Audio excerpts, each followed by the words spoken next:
What is up, everyone? Welcome back to Let's Play Final Fantasy VIII. Last time we crashed into the town of Fisherman's Horizon and we kind of ruined everything, and then the Galbadians arrived and they ruined things even harder, but Selphie, Quistis, and Rinoa showed up, so it's all fine. Everything's fine. Let's tell her that we missed her. Because, hey, that's true, I missed Rinoa at least, and Selphie, and Quistis. The whole B team, really. Shocked. She is shocked. I can't believe you just said that. Shocked at Squall showing actual human empathy, alien emotions for him. But hey, we're slowly shaping him into a decent human being, a decent person. Let's shape him into an even more decent person by sitting down and having a little philosophical chat with Mayor Dobie. I want him to understand what we're all about. We're not just, as Squall says, we're not just a bunch of warmongers, even though the townspeople have no reason to believe otherwise. He wishes things could be solved diplomatically all the time without resorting to violence, but that's not the way reality works. So fighting is sometimes inevitable, unfortunately. I like this line a lot. The world needs people like you and people like me.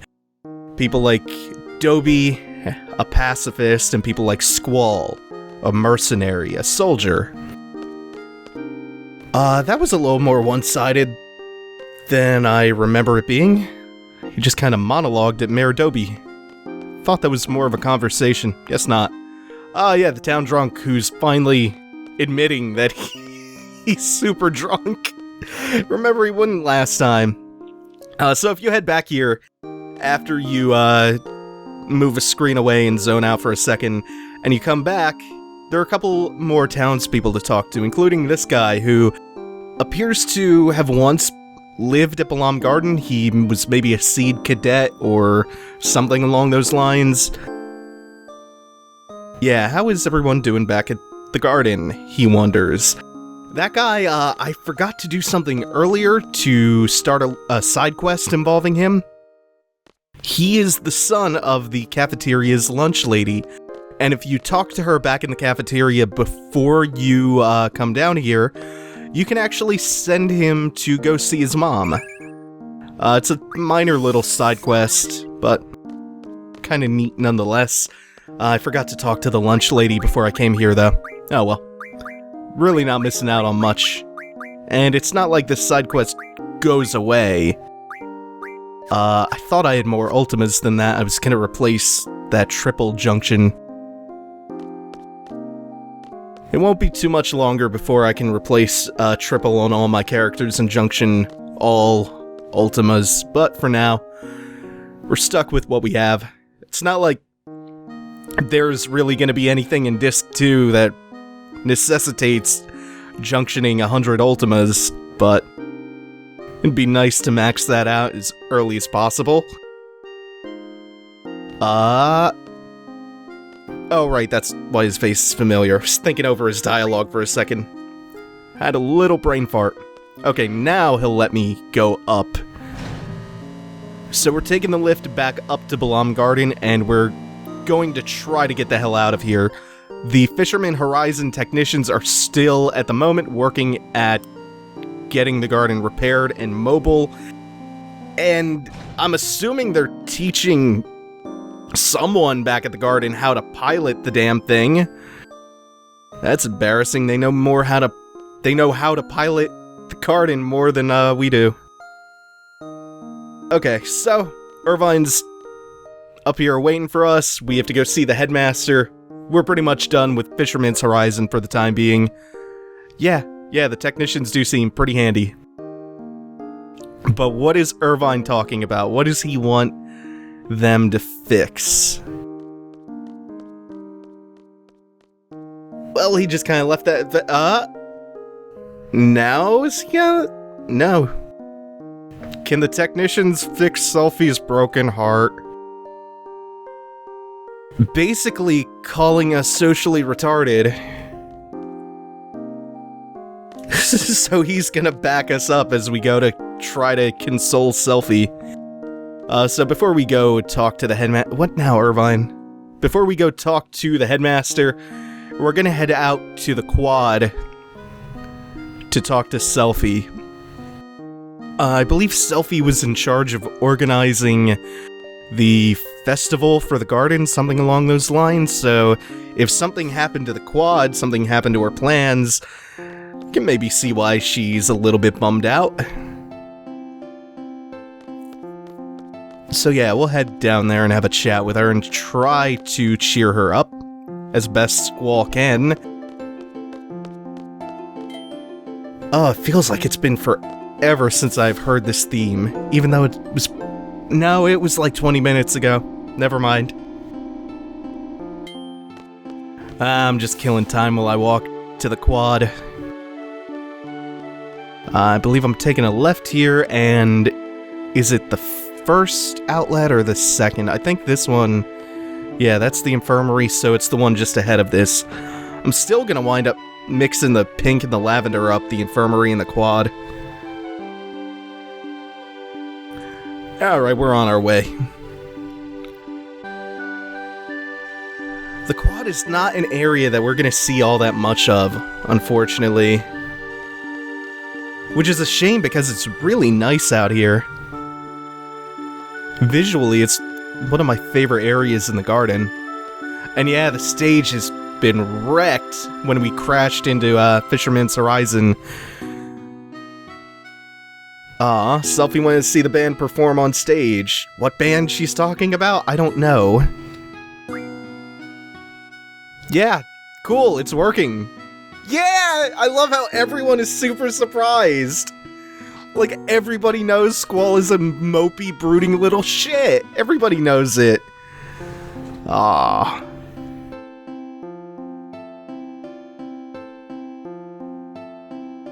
But let's give Squall a little bit of credit. He did a good job. He did a good job with Rinoa. Made her feel good. He's doing a good job making Selphie feel better. Go, Squall. Oh, man. Yep. So Squall's gonna get out of here while he's still ahead.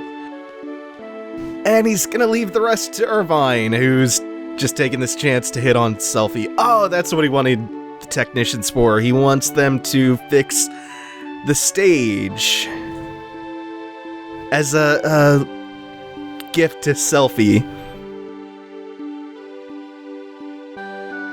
Irvine the Romantic. Okay, I like that it just warps us up here. That's good. Okay. She said the diary's open to everyone. I don't know what... Oh, I think... Is that talking about Selphie's website? I thought that was open before now. Okay, yeah, Adia is probably behind this. Alon has the ability to allow people to experience the past. We know all of this. Alon left the ship. Alon left Blom boarding a Galbadian ship, which was said to have been piloted, or it was said that Adia was on board and the orders came from her to get Alon, so I don't know. I think I'm also starting to slip into calling her Alon, like Night Alon from Dark Souls 2. Okay, so Sid has a little announcement to make. This is gonna be a game changer. The garden's being repaired. After it's repaired, we're gonna leave. But there is one more important detail.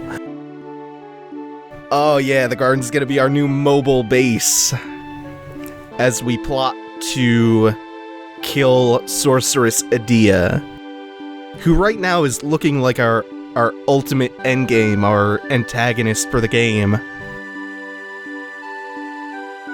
Squall is gonna be the leader. Holy shit. Why? He doesn't particularly possess too many key leadership qualities. He's green as all hell. Whatever. Main character, let's go with it. Squall is now the commander of Seed, basically.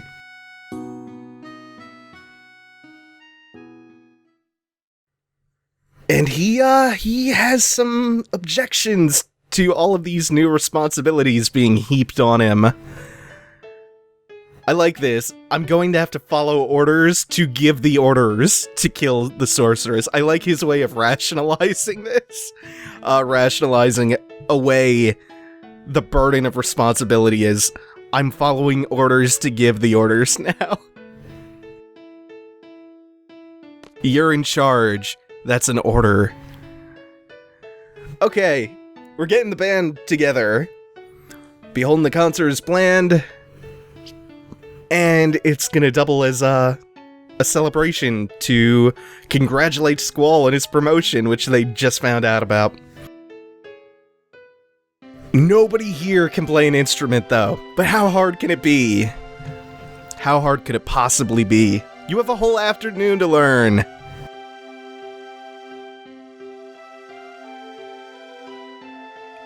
They have something more important for Rinoa to do. Wonder what that could be. Okay, so coming up, we have a section where we have to choose instruments for all of the band members to play. They have 8 scores from 2 different compositions, and they're all mixed up. So this is kind of cool. This part where you're choosing who plays what instrument is cool because you can get them to play different songs and change how a conversation between Rinoa and Squall plays out depending on this choice. The quote-unquote right arrangement is guitar, violin, tap, and flute. The actual order doesn't matter as long as all of the band members have those 4 instruments, like some arrangement of those. The order, it doesn't matter which character plays what instrument. You just need guitar, violin, tap, and flute. That gets them to play this awesome Irish jig, and it gives you the best possible conversation between Rinoa and Squall later.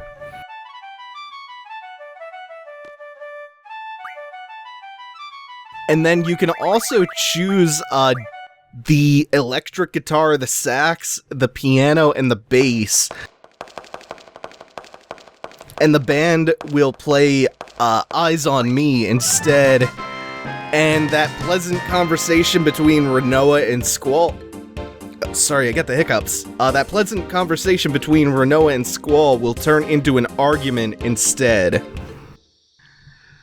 And you also get the argument to happen if you choose just random arrangements of the instruments. And instead of getting either the Eyes on Me song or the Irish jig, it just...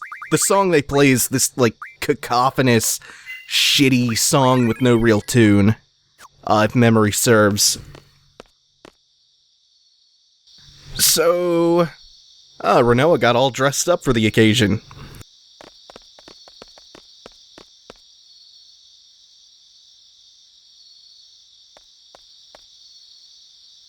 So Squall doesn't know about any of this yet. He's been a downer. He's been sleeping all day. Yeah, she's right. He is still just a kid. So we're gonna go to the concert with Rinoa. And hey, I'm not gonna object. Sounds good. Sounds like a pleasant little change of pace from how things have been lately. Sarvine found a little place for us away from the concert. He left an old magazine there. You can imagine what kind. He is sick. Oh? He's gonna bring Selphie by. But, maybe not. I'm gonna be a gigantic cockblock. Rinoa thinks it's funny too. That makes it even better. Rinoa loves a good cock block.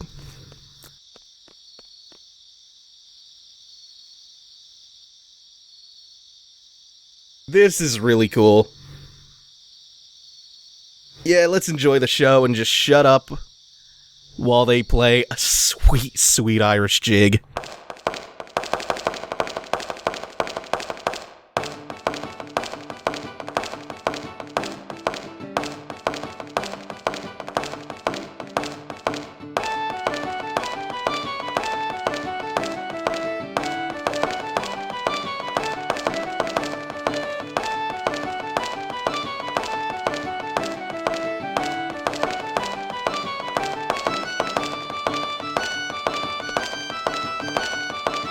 And that's pretty much it. It goes on like that, on a infinite loop. And there's Irvine's... Yeah. Well, Rinoa just says it. It's Irvine's porn mag. Just laying around, marking the spot. So since we chose the, again, quote-unquote, right or best arrangement for, the Irish jig to play, we also get the best version of this conversation.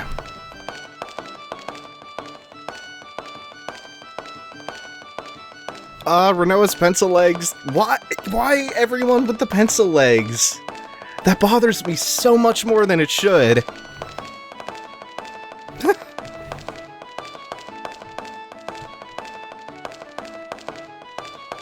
Oh, don't be like that, Squall.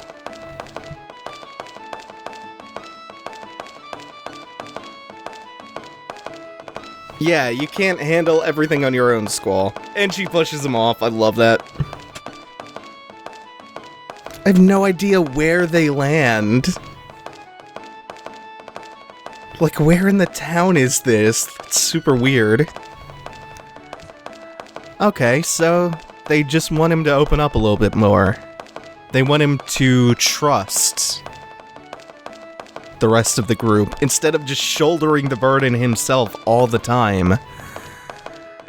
But Squall has some emotional issues and trust issues to work through before he can really do that. And it's, in his mind, it's dangerous to rely on other people because other people will eventually abandon him, and then that leaves him vulnerable and weak, and it's not bad motivation for him to be the way he is. Again, I acknowledge that that's pretty reasonable as far as characterization goes. I just don't like him. I understand him, I just don't like him. At least for the time being. Squall has, what I will give him credit for, he has an actual character arc that, well, you'll see. He is pretty well-rounded as a character, I think. Or at least by the end of his arc, he is. No guarantees of what the future will hold. That's why today, the time we have now, is important. Again, a line I really like. And agree with. Aww. The sentimentality of this scene, is one of the reasons that I really, really prefer this over just having the two of them argue.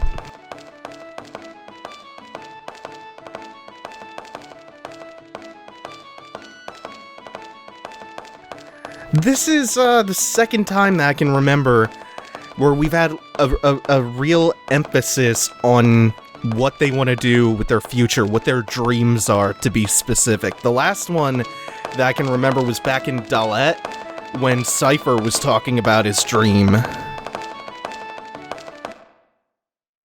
Right before you climb up the communications tower. Oh, he's tossing and turning. Lots of emotional turmoil in Squall now, and again, that recurring dream, the one we got a glimpse of last time, of him all alone in the rain, seemingly abandoned by his sister. But he'll be okay.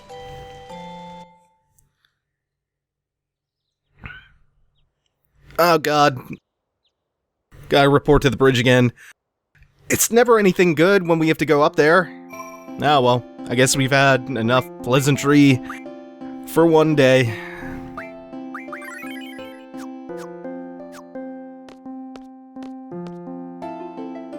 Time to face the cruel horrors of reality again.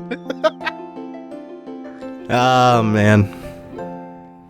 They could have just warped us up there again. So make us take this long route around to the elevator and up to the bridge again and yada yada. Well. Gives us more time to listen to the very soothing Balam Garden theme before Sid gives us whatever bad news he has to give us.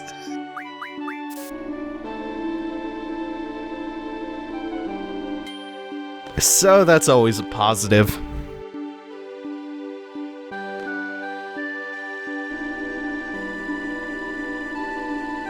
Where is Sid? Ah, greetings, Commander. Yeah. Like I said, Commander Squall. So from this point onwards, we can come up to the bridge and we can talk to... Oh shit, I can't remember his name. Speak, guy. Speak, Captain. Let's just call him Captain for now until he says something. We can come up here and we can talk to him and we can finally pilot the garden. The garden is our first Nida. The garden is going to be our first airship of the game. And yes, there is another one much more awesome later on. But this is going to be our primary way of getting around the world now. The garden's ready to go anytime, and he will be piloting it. Yeah, the Fisherman's Horizon technicians had to teach us how to pilot our own garden. Okay, so we should head to Balam City, in case anything's going down there, but not just yet. That's gonna do it for now. Thanks for watching, everyone. Take it easy. Have a good one.